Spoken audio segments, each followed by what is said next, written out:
Good evening, listeners. This is Rambling Ram, and I'm here to bring you something slightly different. One of my favourite authors, J.M. Nelson, whose work I have covered before, has asked me to read a chapter from his upcoming novel.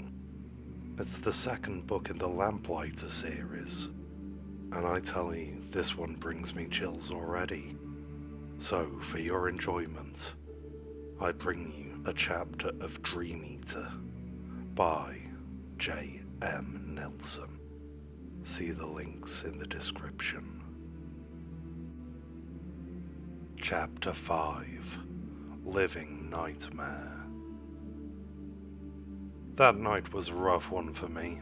I couldn't fall asleep at all. I tossed and turned well past midnight. My mind raced with all sorts of things.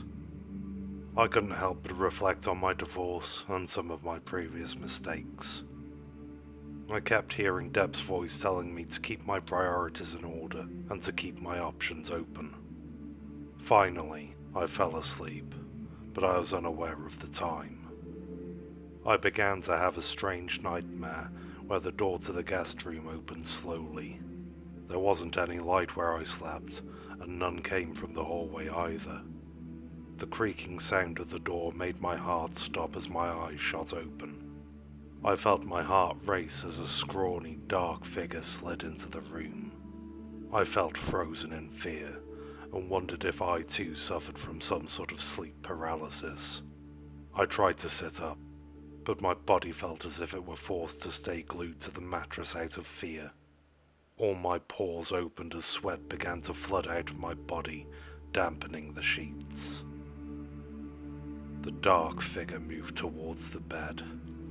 It moved as if it didn't care if it created noise, but yet, each step was complete silence.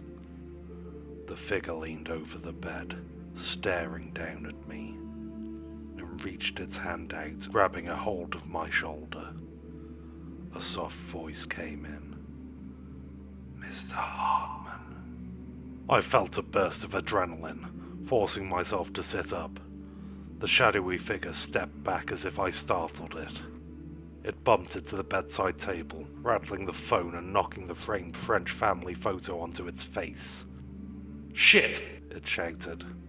I knew immediately that I wasn't dreaming. I wiped my brow. "Who the hell is it?" "It's me." They raised their voice, yet tried to stay at a whispering state. "Nate." The teenage boy moved closer to the bed, and I could make out his facial features. I said to him, "Damn it, kid, you scared the hell out of me." "Sorry, I just..." He trailed off, trying to gather his words. I stared at his face, watching his body language.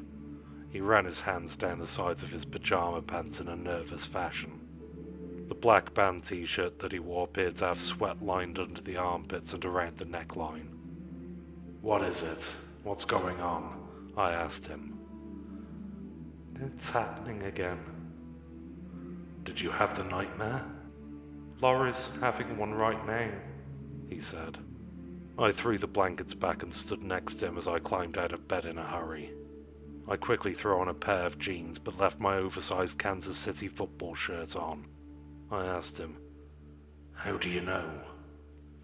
He whispered, "Listen." As he commanded me, I could hear a strange, almost rhythmic beating sound. It sounded as if it were a heart, and each beat echoed as if it were outside a cavity. The hollow heartbeat pounded very faintly down the hall, yet I could hear it clear as day. Nate moved towards the door of the guest room. I followed after him. As we stepped out into the hallway, Nate tried to turn the hall lights on, but it was as if there wasn't any power. He waved for me to keep moving, so I did. I followed right behind the boy as he moved towards Laurie's door, halfway down the hall. The two of us stood silent outside the doorway. The hollow heartbeat echoed through. The beating sound, mixed with the darkness of the hall, made it appear as the young girl's door breathed in and out, as if it, too, were a living thing. Open it. It'll be dark, but you may see it. Go get your father, I told him. No, Nate snapped. He's already seen it and doesn't care. Just open it. I moved my hand towards the breathing door. I grasped the doorknob. It felt chilled. A coldness seeped from the wooden barrier of the girl's room. I turned the knob slowly, listening as the latch moved from its socket and opened the door. It creaked slowly backwards, revealing a wall of pitch darkness on the other side. I couldn't see a thing. It was legitimately a blackened void. I reached my hand in, trying to find the light switch. The walls were ice cold as my fingers danced around trying to find the switch. The freezing plastic felt as if it were a block of ice as I flipped the switch upwards. Nothing happened. I still stared into a wall of blackness. I moved further into the darkness. I squinted my eyes trying to see anything. A soft voice spoke. I couldn't understand it. It mumbled and whispered. It sounded sweet, almost poetic and friendly. I wanted to know what it said, but part of me wondered if it was all in my head. I spoke quietly into the darkness. Laurie, where are you? I heard the voice clear as day say aloud. There's someone here, child. I squinted my eyes again, seeing the shape of Laurie's bed. I could see that she lay on her back, staring up towards the ceiling. The rest, though, that was very difficult to see, as the blackness of the room surrounded her bed. Right as my vision adjusted to the darkness, a beam of light shot from the doorway and illuminated Laurie's bed. I turned, seeing Nate standing in the hallway with a flashlight. I could see the girl, wide-eyed and sweating. She appeared to be out of breath, but as soon as the light hit her, she sat up and let out a high-pitched scream.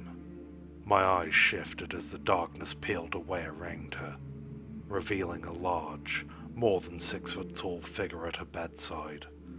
It was black, pure darkness.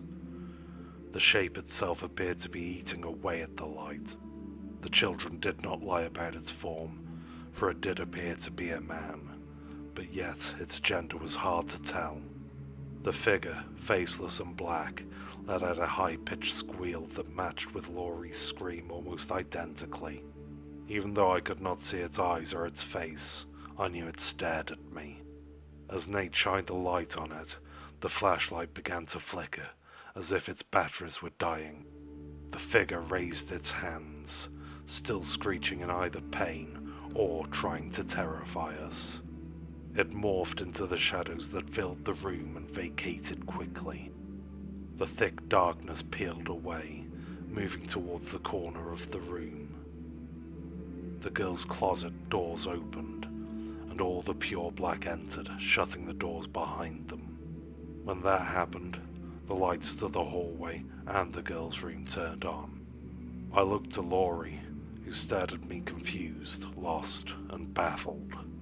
She appeared to be out of breath, as if she had had a terrible nightmare, but now that I'd seen it, I knew that it was no dream. Nate entered the room quickly, rushing to his sister's side. He sat on the edge of the bed, wrapping his arm around her. He looked to me, tossing me the flashlight, which I turned off immediately. He looked more angered than anything when he asked, "See?" I stared at the girl's closet door.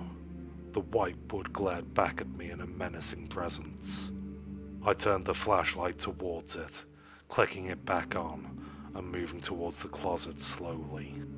The frigidness of the room vacated quickly. The warm spring air rose from the floor, drying the sweat that accumulated on my clothes. I reached for the handle on the closet door. It did not feel cold or frozen like the doorknob to the room did. Regardless, I flipped the closet door open quickly, still fearful of what sat on the other side. It was dark, yet lighter than Laurie's room had been moments before. The flashlight illuminated her hanging clothes and the shoes that sat on the floor. It wasn't a deep closet. The thing would have no place to hide. I turned the flashlight off, staring into the closet. I swear, even though I could not see anything that resembled the figure or its presence, I could still hear the faint sound of its whispers before they slowly faded away. I moved from the closet, shutting the door behind me. I stared at the children who continued to sit on the edge of Laurie's bed. The girl wept while the boy tried to comfort her. He told her it'd be alright, and said, "Now that Dean's seen it, he can help us." I hoped that I could. I didn't know what I saw, but the thought of the monster sent chills up my spine. Only something so dark, something so evil, could bring a cold like that with it. Whatever the children were dealing with was something more than just a simple nightmare. They were living with one. Thomas entered into the room, startled and confused. His eyes were puffy and red. He'd hit the bottle before going to sleep. His appearance said enough of that. He rubbed his eyes and ran his hands through his messy hair. He looked to the children and then to me. "What the hell's going on?" "He saw it too," Laurie shouted to him, not lifting her head from her hands. Thomas looked to me. "What?" "He saw it, Dad," Laurie repeated.